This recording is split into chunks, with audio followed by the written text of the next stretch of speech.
उनका व्यक्तित्व एवं कृतित्व अलौकिक एवं महान है। किंतु यह दुर्भाग्य है कि ऐसे महान कवि का जीवन वृत्त आज तक विवादास्पद रहा है। प्रामाणिक प्रमाणों के अभाव में कबीर के जीवन वृत्त के संबंध में विद्वानों के भिन्न भिन्न मत रहे हैं। कबीरदास जी का जन्म 1398 में काशी के मगहर में हुआ था। कहा जाता है कि कबीर जन्म से मुसलमान थे और उन्होंने एक सामान्य गृहस्वामी और एक सूफी के संतुलित जीवन को जिया। उनका जातीय व्यवसाय मुसलमान जुलाहा होने के कारण कपड़ा बुनना था। इस बात का कोई साक्षी नहीं है कि उनके असली माता पिता कौन थे, लेकिन ऐसा माना जाता है कि उनका लालन पालन एक गरीब मुस्लिम परिवार में हुआ था। कबीरदास के माता का नाम नीरू और पिता का नाम नीमा था तथा कबीर के माता पिता बेहद गरीब और अनपढ़ थे, लेकिन उन्होंने कबीर को पूरे दिल से अपना पुत्र स्वीकार किया और खुद के व्यवसाय में शिक्षित किया। संत कबीरदास का विवाह लोई नाम की कन्या से हुआ था। विवाह के बाद कबीर और लोई को 2 संतानें हुई, जिसमें एक पुत्र और एक पुत्री हुई। कबीर के पुत्र का नाम कमाल और पुत्री का नाम कमाली था। कबीरदास ने अपना पूरा जीवन काशी में बिताया, लेकिन अपने जीवन के अंतिम समय में वे काशी को छोड़कर मगहर चले गए, क्योंकि कहा जाता था कि मगहर जाने से नरक की प्राप्ति होती है। इसी अंधविश्वास को झुठलाने के लिए उन्होंने ऐसा किया। कहा जाता है 1518 के आसपास मगहर में उन्होंने अंतिम सांस ली।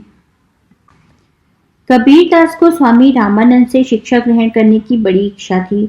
उनका जाति व्यवसाय मुसलमान जुलाहा होने के कारण स्वामी रामानंद ने उन्हें अपना शिष्य बनाने से साफ मना कर दिया, लेकिन कबीरदास ने हार नहीं मानी। फिर कबीर एक दिन प्रातःकाल अंधेरे में रामानंद जी के गंगा स्नान के रास्ते में सीढ़ियों पर चुपचाप लेट गए और अंधेरे के कारण रामानंद जी उन्हें देख नहीं पाए और संत का पैर कबीरदास के ऊपर पड़ गया। संत राम राम का उच्चारण करते हुए पूछा, कौन सीढ़ियों पर सोया है? तब कबीरदास जी ने कहा, अब तो आपने हमें राम नाम की दीक्षा देकर अपना शिष्य स्वीकार कर लिया। फिर वे स्वामी रामानंद के शिष्य बन गए। संत कबीर सिर्फ एक संत ही नहीं, विचारक और समाज सुधारक भी थे। ये बात उनके दोहों में साफ झलकती है। तो आइए सुनते हैं कबीर के कुछ दोहे और उन्हें समझने की कोशिश करते हैं। दुख में सुमिरन सब करे, सुख में करे न कोई। जो सुख में सुमिरन करे, दुख काहे को होय कबीरा, दुख काहे को होय।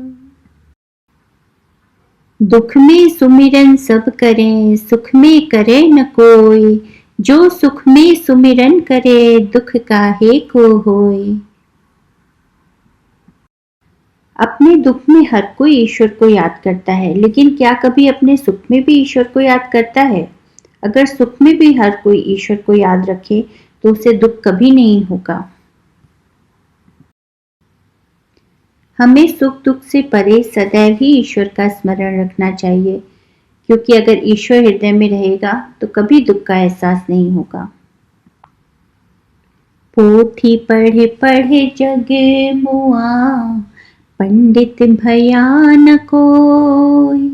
ढाई आखर प्रेम का, पढ़े सो पंडित होय कबीरा, पढ़े सो पंडित होय। पोथी पढ़ पढ़ जग मुआ, पंडित भया न कोय। ढाई आखर प्रेम का, पढ़े सो पंडित होय। इस दोहे का अर्थ होता है कि आप कितनी भी बड़ी बड़ी पुस्तकें पढ़ लें, कितना भी ज्ञान प्राप्त कर लें, पर आप अज्ञानी ही रहते हैं। लेकिन अगर आप प्रेम की 2.5 अक्षर अच्छी तरह समझ लें, उसे अपने जीवन में उतार लें, तो आप विद्वान बन सकते हैं और अपना सारा जीवन प्रेम और समझदारी से जी सकते हैं। माला फेरत जुग भया, फेरा न मन का फेर। कर का मन का डार दे, मन का फेर कबीरा, मन का फेर। माला फेरत जुग भया, फेरा न मन का फेर। कर का मन का डार दे, मन का फेर। हाथ में मोतियों की माला लेकर उसे फेरते रहने से हमारा मन शांत नहीं होता। कबीर दास जी कहते हैं कि हाथ में माला फेरने से अच्छा है हम अपनी मन की माला को फेरें और मन को शांत करें।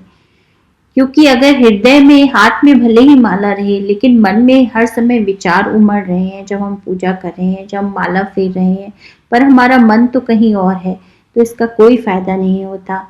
उससे अच्छा है कि मन को शांत करें, मन को शांत करें।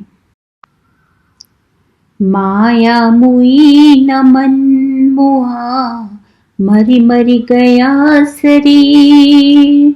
आशा तृष्णा ना मुई, यूं कह गए कबीर कबीरा, यूं कह गए कबीर। माया मुई न मन मुआ, मरी मरी गया शरीर। आशा, कबीरदास जी कहते हैं कि संसार में रहते हुए न माया मरती है न मन, इनका नाश कभी नहीं होता। शरीर न जाने कितनी बार मर चुका है, पर मनुष्य की आशा और तृष्णा कभी नहीं मरती, उसमें सदैव इच्छाएं रहती हैं।